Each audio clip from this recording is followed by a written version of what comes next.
everyone. My name is John Gardner with Good Earth Natural Foods, located on Central Avenue in Hot Springs, Arkansas. Hey, Todd. We have Todd back. Todd Scarborough, he has a little voice problem, but that's all right. Can't run me off. That's it. So, and I don't know what it is, John. It just kind of settled in my throat here, but it gives me a deeper, raspier voice, so I guess it's all right. Well, some people may find that attractive. I don't know. Yeah. At some point, it's scary. But anyway, speaking of attractive, this is a good product to be attracted to. Brewer's yeast, John, is the one thing that we're learning about Brewer's yeast is that, when they grow this stuff, they grow it on beet molasses or some type of molasses, either sorghum molasses. And these molasses, when you cook the sugar down, let's say sorghum molasses, you cook that down at the bottom of this vat, all the minerals basically settle. That's where all the minerals stay. So they take this molasses, this real heavy mineral molasses, they grow the yeast on it, and then in turn collect the yeast. It is very, very high in protein. In fact, 2 tablespoons, John, of this gives you actually 15 grams of protein. It's an amazing amount of protein. The amino acid profile is through the roof. The B vitamins are through the roof. So if you're looking for a whole food, multiple type of vitamin, if you want something that's a natural food source vitamin, this would probably be the closest thing that you could get. These yeast grow on this vat of the sugar. They take all of it into their cells. They harvest the yeast.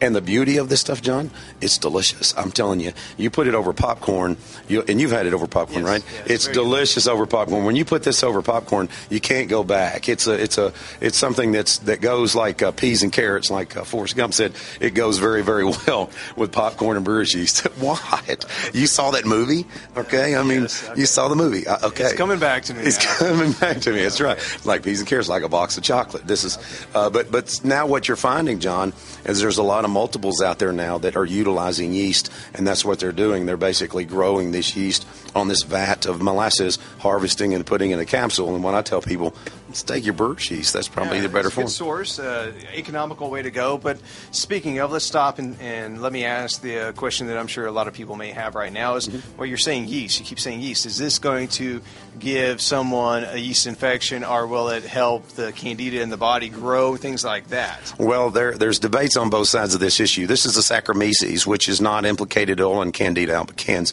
Now, there are people that swear that it does, and the reason why is just, I think, simply because of the word yeast. We know there is good bacteria and bad bacteria. We know there's good yeast and bad yeast.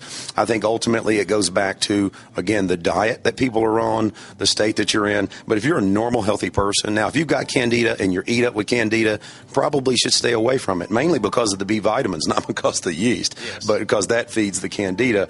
But as far as a normal, average, healthy person, yes, and it's not now, would I recommend eating a can of this a day? No. But a couple of tablespoons certainly is not going to hurt you and actually help, in my opinion, if you're healthy and you're normal digestion. This is a great little thing on the side, basically. And, yes.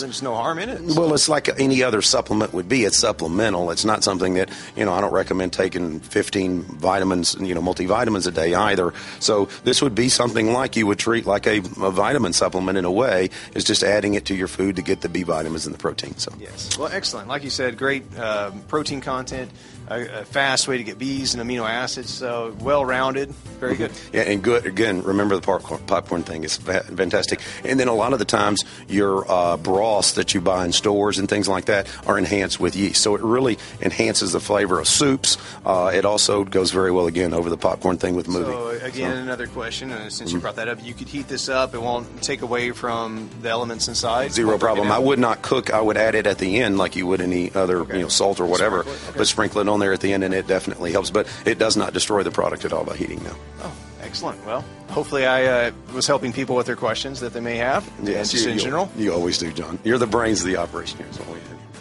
All right. Now that we know that, y'all have a great day. I'm going to cut this before he starts talking again. Thank you so much for watching. Good Earth Natural Foods is brought to you by Bluebonnet, Nordic Naturals, and Life Seasons. Good Earth Natural Foods, helping you make smarter, healthier decisions when buying natural products. We're located at 3955 Central Avenue, across from Walmart.